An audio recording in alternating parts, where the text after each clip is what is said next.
नमस्कार, मैं हूँ आचार्य कुणाल। आज मैं आपको ये 3 गुणज चिन्ह के बारे में चर्चा करूँगा।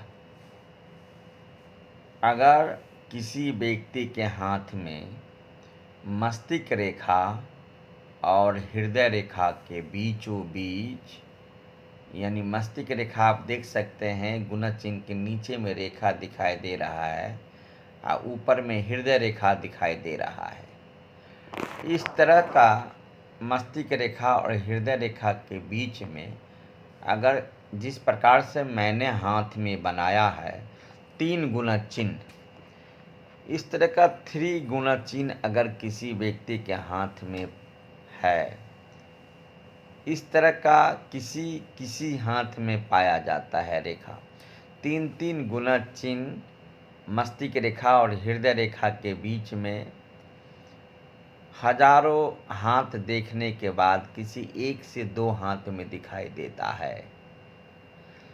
सभी तरह के हाथ में इस तरह का रेखा दिखाई नहीं देता है। एक गुणज चिन्ह दिखाई देता है हर हाथ में। लमसम 99% हाथ में एक गुणज चिन्ह आपको दिखाई देगा।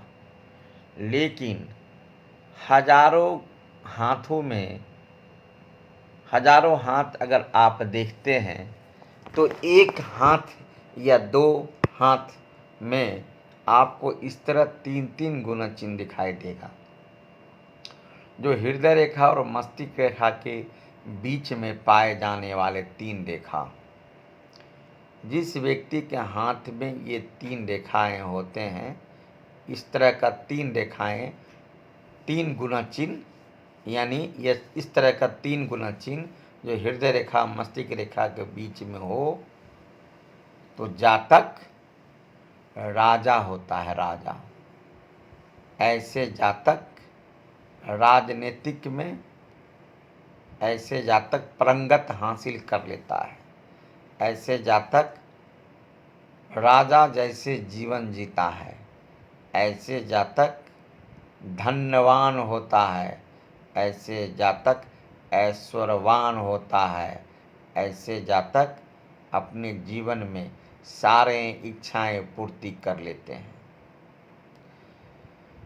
ऐसे जातक को मैंने अभी तक देखा है, जिस व्यक्ति के हाथ में इस तरह गुणज चिन्ह 3 हो एक साथ, हृदय रेखा और मस्तिष्क रेखा के बीच में, तो मैंने देखा है ऐसे जातक को बड़े बड़े लग्जरी गाड़ी पे सवार होते हुए, ऊंचे ऊंचे रेंज का गाड़ी का यूज करता है। ऐसे जातक बड़ा बड़ा बंगला यूज करता है। ऐसे जातक, ऐसे जातक के जीवन में न धन की कमी होता है, न सम्मान की कमी होता है, न मान की कमी होता है, न इज्जत प्रतिष्ठा की कमी होता है। अगर साथ साथ ऐसे जातक का बृहस्पति माउंट भी अगर उठा हुआ हो और शुक्र पर्वत भी उठा हुआ हो, तो समझ जाइए उठा हुआ यानी उभरा हुआ बृहस्पति पर्वत और शुक्र पर्वत भी उभरा हुआ है और 3 गुणज चिन्ह इस तरह मस्तिष्क रेखा और हृदय रेखा के बीच में है, तो ऐसे जातक को राजयोग से भी ऊपर कोई बात हो, गज केसरी योग हो, धन केसरी योग हो, तो उस तरह रेखा आप इस तरह भी बात कह सकते हैं। ऐसे जातक किसी चीज़ का कमी महसूस जीवन में नहीं करता है। ऐसे जातक सभी तरह से परिपूर्ण होते हैं। ऐसे जातक को अगर सूर्य पर्वत भी उठा हुआ है, उभरा हुआ है, बुध पर्वत भी उभरा हुआ है, तो ऐसे जातक को कई व्यापार होते हैं। यानी राजनीतिक लाभ होने के बाद भी कई व्यापार होते हैं। अगर सूर्य पर्वत भी उठा हुआ है तो ऐसे जातक को ऐसे जातक बहुत बड़े प्रतिभाशाली होते हैं। और इसी तरह ऐसे जातक को चंद्रमा ऊंच हो तो ऐसे जातक धन के साथ साथ मान सम्मान भी उच्च दर्जा का पाता है।